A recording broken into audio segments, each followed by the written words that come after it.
beings have always been fascinated by the supernatural. Many cultures across the globe have whispered stories about giant creatures living among humans. Usually, they are dismissed as myths or frivolous human imagination. But it is more fascinating to think about how the legends were born, probably because of something similar that existed. No one knew for sure. But what would happen if one of these mythological creatures was suddenly set free in the 21st century? Such is the premise of the Norwegian movie Troll, directed by Roar Uthaug, which he co-wrote with Espen Auken. So without further ado, let's jump right into the video to learn more about the movie Troll. Before we go into our explanation, we have a very small request. If you like our content, please support us by subscribing to our channel. This is a small click for you, but for us, it means a lot. Thank you. Let's begin.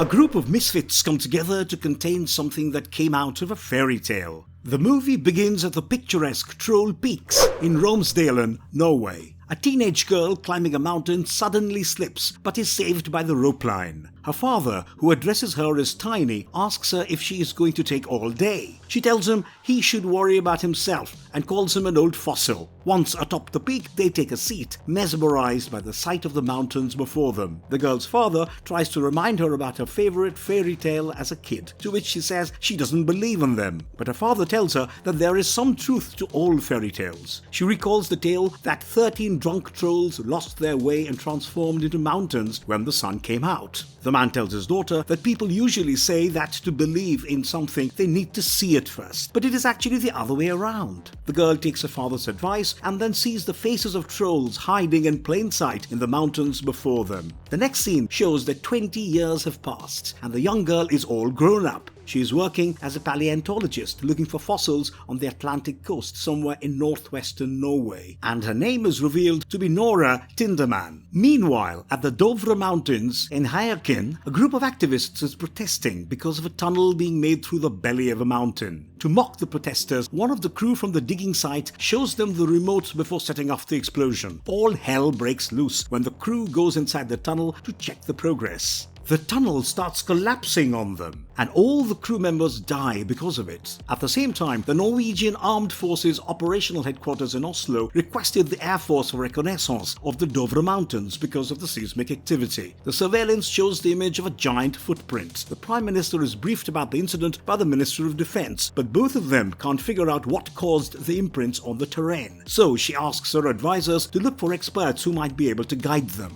Nora is celebrating the discovery of her fossil when a chopper arrives and tells her that she has been summoned by the Prime Minister for a matter of national security. When Nora arrives at the headquarters, she is greeted by Andres Isaksen, the Prime Minister's advisor. Nora quickly dismisses all the theories and says that the imprints are footprints, but everyone refuses to believe her. Just then, Sigrid shows them a recording from the phone of one of the protesters, and when they pause the video at the right time, they come across a figure that seems to be a giant. Meanwhile, in Lesja, a house gets completely destroyed, but the residents manage to survive by hiding in the basement. Andres and Nora head to Lesja to discover more about it. When they reach there, they encounter giant footprints similar to those near Dovre Mountains, but the footprints disappear 2 miles south of the location, as pointed out by Captain Chris. Unable to figure out what caused it, Nora decides to rope in her father, Tobias, into their quest. After her father reviews the footage that Sigrid discovered, he reaches the obvious conclusion that it is a troll. After that, they take Tobias with them to Lesja, where the giant footprints seemingly disappear since no one knows the mountains better than him. As Tobias starts investigating the area, he notices that there is something wrong since the topography of the area doesn't match the map. Right then, Nora notices a giant eye opening behind Tobias, and a giant human-like creature made up of stones and branches emerges. They barely manage to escape the troll, not before showing the Prime Minister what they were up against. Once they reach the headquarters, Tobias tries to convince them that it is a troll, but no one believes him, and he is escorted out of there. The council decides to take military action against the creature. Captain Chris refuses to take Nora, Tobias and Andres along with him, but he does so after being persuaded by Nora. The modern arms and ammunition do not affect the troll, and it devours every military personnel and artillery at the ambush point. Tobias tries to calm the troll down but gets killed after it strikes him when a soldier fires at the creature. The remaining members barely manage to escape, but before dying, Tobias manages to say a few things like the palace, the king, and home to Nora, who can't figure out why he said that.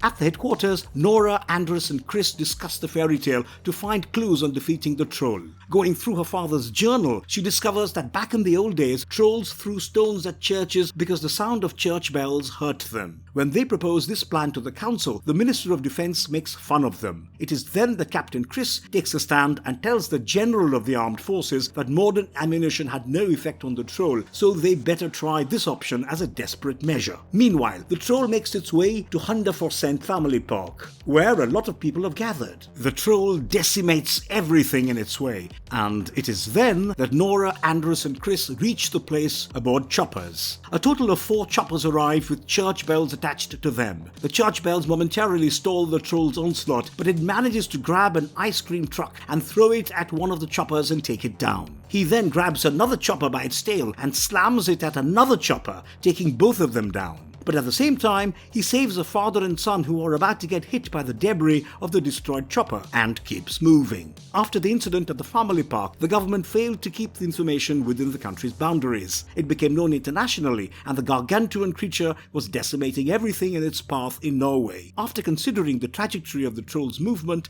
it became clear that it is moving towards the capital. Back at the headquarters, Nora gets into an argument with the Prime Minister. Nora insists that they should figure out why the troll is making its way towards the capital, but the Prime Minister disagrees and wants to treat it like a threat. After a series of disagreements, the Prime Minister thanks Nora for her work and asks her to leave. Captain Chris assures Nora that no one could have done it any better. Meanwhile, the Prime Minister discusses the situation with the General and the Defense Minister. The Defense Minister suggests using missiles to take down the troll, but Andres said they shouldn't even be considering it. After the statement that Andres made, he is asked to leave the council, and an upset Andres resigns from his duties and joins Nora, who is on her way out. Then Prime Minister goes on live television urging the people of Oslo to leave the city. At the same time, Nora and Andres try to figure out about a gatekeeper and Sinding mentioned in Tobias' journal. Andres points out that Sinding could be Rykard Sinding, the palace Lord Chamberlain, and they head straight towards the palace. At the palace gate, they are held at gunpoint, but when Sinding arrives, the guards let them enter.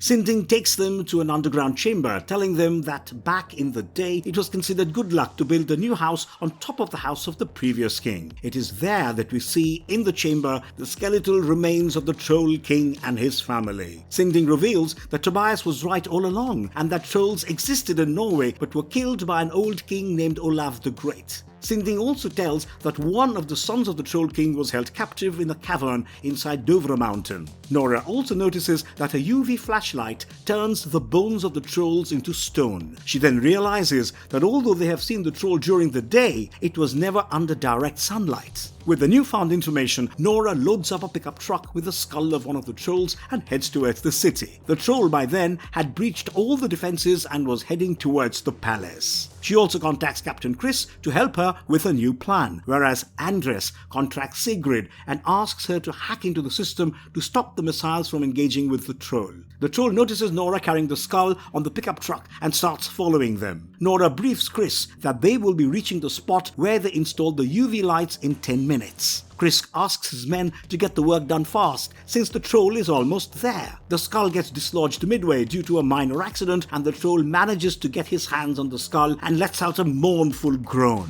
At the same time, the troll notices its reflection on the windowpane of a nearby building, which startles him, and he drops the skull, disintegrating it. This enrages the troll even more, and he starts chasing the pickup truck, finally making its way to the place where they had installed the UV lights. Both Nora and Andres jump out of the pickup truck before the troll smashes it. The troll is about to trample Nora, but Chris saves her by lighting all the UV lights, which burns him and starts transforming him into stone. Nora realizes that they are making a mistake and she turns off the UV lights. She urges the troll to go away and that no one would hurt him if he did. But right then, the sun rises and the troll turns into stone and crumbles right before them.